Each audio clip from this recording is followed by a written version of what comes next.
To help yourself, start by helping others.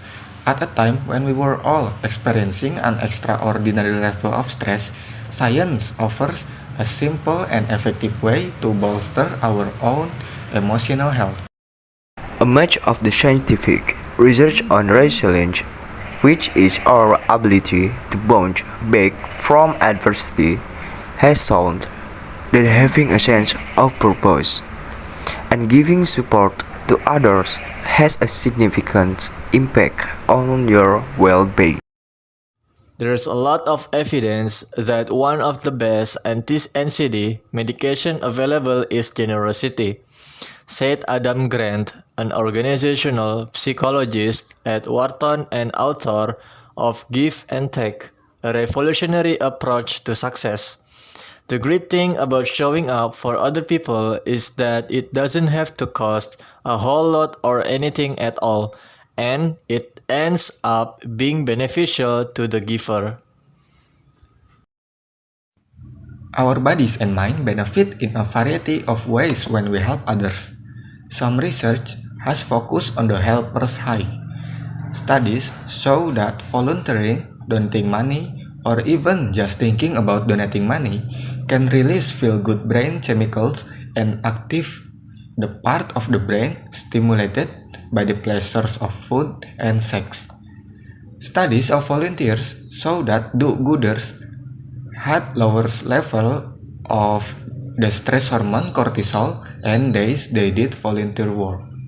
The challenge many of us are facing today is how to give support from a distance.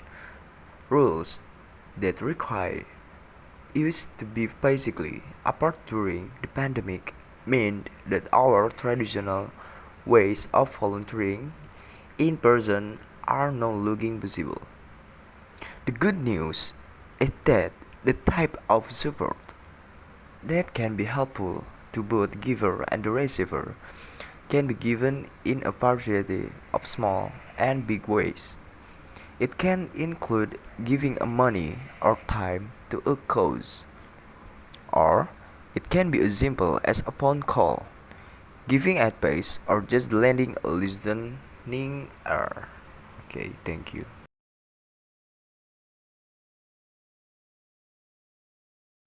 Grant said we often are better at giving advice to people other than ourselves.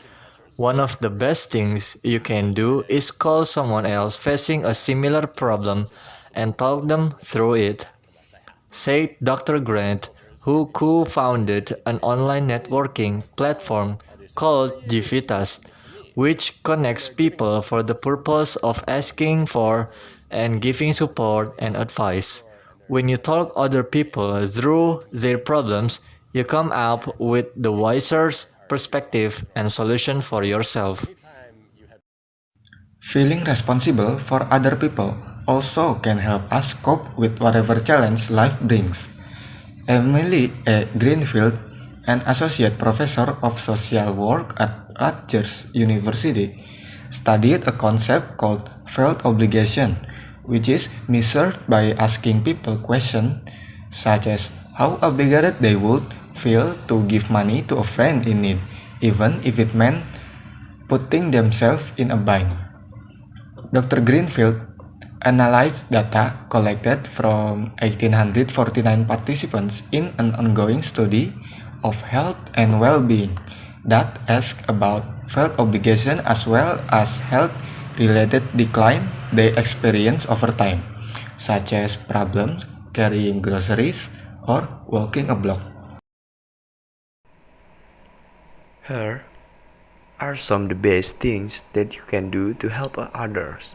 1. Express concern and say you can help letting someone know your worries is good way to open up your conversation. It shows you care about the person, have the time for them, and that they do not have been following things with you. 2. Act like you usually do together. Do what you usually do. Behaving differently can make someone feel some isolated. Do not be afraid to offer kind words and space to talk. whether by phone, messaging, or in person. 3. Reassure them. The first time someone mentions their worries is a big step.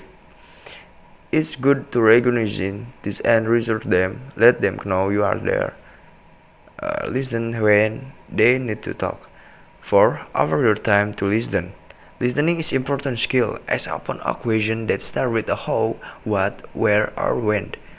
This can help people open up. 5. Be patient. You will not always know the full story. Thereby, the reason why they have found it difficult to ask for help. Just being there can feel helpful for someone who might want to hire help.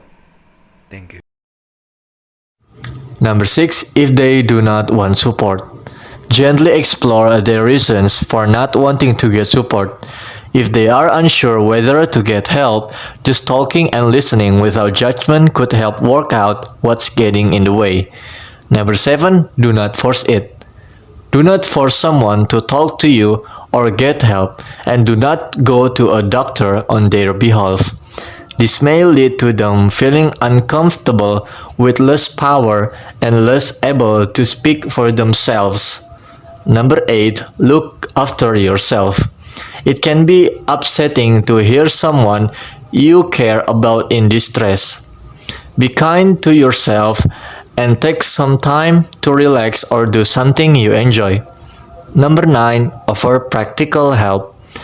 Little acts of kindness, like offering to do the shopping or to go to the professional appointments with them, can help. Find out what works for them.